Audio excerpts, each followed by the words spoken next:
आपको संभव हुआ तो मेरे पीछे खड़े रहो, नहीं रहा तो फर्क नहीं पड़ता, मेरा गया तो गया पद, चिंता नहीं, मेरा गया तो गया पद, चिंता नहीं, मतलब कोई फर्क नहीं पड़ता। मैं राजनीतिक पेशावर नहीं हूँ, जो होगा सो देखा जाएगा। कि मैं भी बहुत सामान्य व्यक्ति हूँ और आज भी मैं फुटपाथ पर खाने वाला, थर्ड क्लास में पिक्चर देखने वाला और नाटक पीछे से देखने वाले लोगों में से बड़ा हुआ हूँ।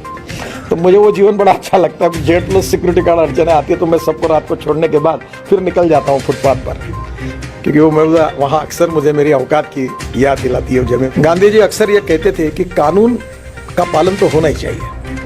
मैं बहुत बार, मैंने आज तक जीवन में किसी अधिकारियों को कानून तोड़ने के लिए कहीं नहीं कहा। मैं कहता हूँ break the law up to the last limit of breaking point, और ये समझो कि इसमें स्पिरिट क्या है। और दूसरी बात गांधी जी ने कही है कि जब आपको ऐसा लगेगा कि आपका कोई भी निर्णय करने के लिए ये निर्णय गरीब व्यक्ति के हित में, जो शोषित है, पीड़ित है, दलित है, सामाजिक, आर्थिक, शैक्षणिक रूप से पिछड़ा हुआ है और उस व्यक्ति से इससे न्याय मिलने वाला है, तो इस न्याय को, इस कानून को अगर आपको तोड़ना पड़ेगा तो आप जरूर तोड़िए, क्योंकि उसमें उसका हित है। पर जब कानून तोड़ते हुए किसी व्यक्तिगत स्वार्थ के लिए, किसी और उद्देश्य से जब तोड़ोगे तो वो गलत होगा।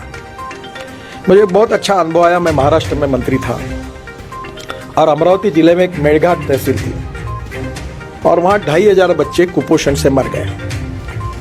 और वो मरने के बाद काफ़ी वर्ल्ड लेवल पर काफ़ी हाहाकार मचा। आपको याद होगा, ये 96-97 की बात थी।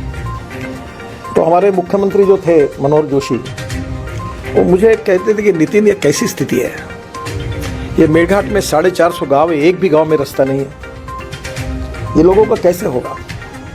तो फिर वो बार बार, मैं भी पीडब्ल्यू मिनिस्टर था, मीटिंग करवाता था और फॉरेस्ट एंड एनवायरनमेंट के चीफ कॉन्जर्वेटर ऑफ फॉरेस्ट आते थे और 4 से 5 बार मनोहर जोशी उनको कहते थे। एक बार उन्होंने कहा, जब मैं सुन रहा था, उन्होंने कहा की तुम्हाला काहीच वाटत नाही का, इतकी लोक मेली, क्या गावात रस्ते नहीं, मुलं शाळेत जात नाही, तुम्ही काम नहीं करू देते, आपको कुछ भी नहीं लगता।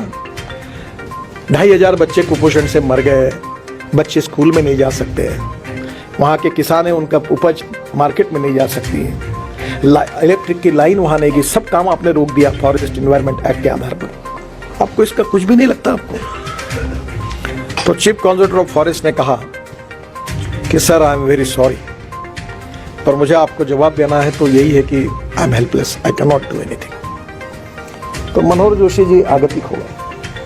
तो एक कुलकर्णी करके कमिश्नर थे, वो भी बड़े सुसंस्कृत और अच्छे अधिकारी थे। तो फिर मेरे से रहा नहीं गया, तो मैंने कहा सर, ये तुम्हारे बस का काम नहीं है, ये ऐसे काम में मैं बहुत माहिर हूँ, तुम एक काम करो, ये मेरे ऊपर छोड़ दो, मुझे कोई चिंता नहीं क्या परिणाम होते हैं और मैं ये काम करूँगा।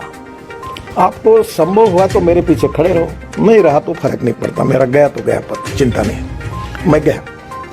एक मर्चेंट नाम के दरियापुर में, परतवाड़ा में रहते एक मुस्लिम अधिकारी, सुपरिटेंडिंग इंजीनियर थे। मैं राजदूत पर, उस समय राजदूत थे, उसमें पूरे जगह पर घूम कर आया, कोई रोड नहीं। तो मैंने कहा तुम एक फाइल तैयार करो और फाइल तैयार करने के बाद मंत्रालय में भेजो। और ऐसे थे, बहुत अच्छे अधिकारी, अभी भी है वो। फाइल मुंबई में आई और फिर आकर वो फॉरेस्ट के ओपिनियन, इसके ओपिनियन होने के बाद आई, वो मेरे पास आई और मैंने उसमें लिखा कि मानव अधिकार की दृष्टि से इन लोगों को गांव में जाने के लिए रोड नहीं है, ये दुर्भाग्यपूर्ण है, ये उनका सामाजिक, आर्थिक और शैक्षणिक शोषण है और इसके लिए परमिशन नहीं देना गलत बात है।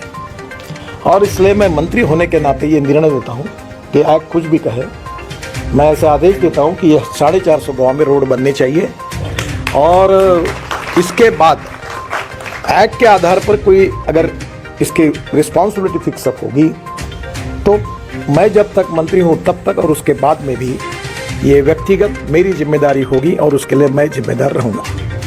ये लिखकर मैंने तांबे करके, हमारे सेक्रेटरी थे, उन्होंने देखकर उन्होंने कहा कि तुम साहब आपने ऐसे कैसे लिखा। मतलब कोई फर्क नहीं पड़ता, मैं राजनीतिक पेशावर नहीं हूँ, जो होगा सो देखा जाएगा। और मैं गया। क्या कहा वो मैं अब नहीं बताऊंगा फॉरेस्ट वालों के लिए, क्योंकि वो ठीक नहीं होगा। पर मैंने 450 गाँव में रोड बना दिया। और डॉक्टर अलेक्जेंडर हमारे गवर्नर थे, बहुत अच्छे संवेदनशील व्यक्ति थे। मैं उनको हेलीकॉप्टर से लेके गया उद्घाटन के लिए और वो पहले 5 गांव में जाने वाले थे, फिर वो 20 गांव में गए, 2 दिन वो चिखलदरा रुके थे और वो इतने खुश हुए। और फिर हाई कोर्ट में एक PIL भी हुई, तो कोर्ट ने कहा ये वायलेशन है। तो फिर डिपार्टमेंट आपको सरकारी अधिकारी बोल रहे थे एफिडेविट करना है, हमें मेरा नाम लिखो, जो सजा करनी है कोर्ट को मुझे करने दो, क्योंकि इट्स माई डिसीजन। गए तो वो डर गए, बोले ऐसा कैसे लिखना चाहिए। उन्होंने बोला कोई फर्क नहीं पड़ा, politics is the instrument of socio economic reform. अगर मैं मंत्री होने के साथ अगर गरीब व्यक्ति को न्याय नहीं दे सकता, कोई बात नहीं, जो होगा सो देखा जाएगा।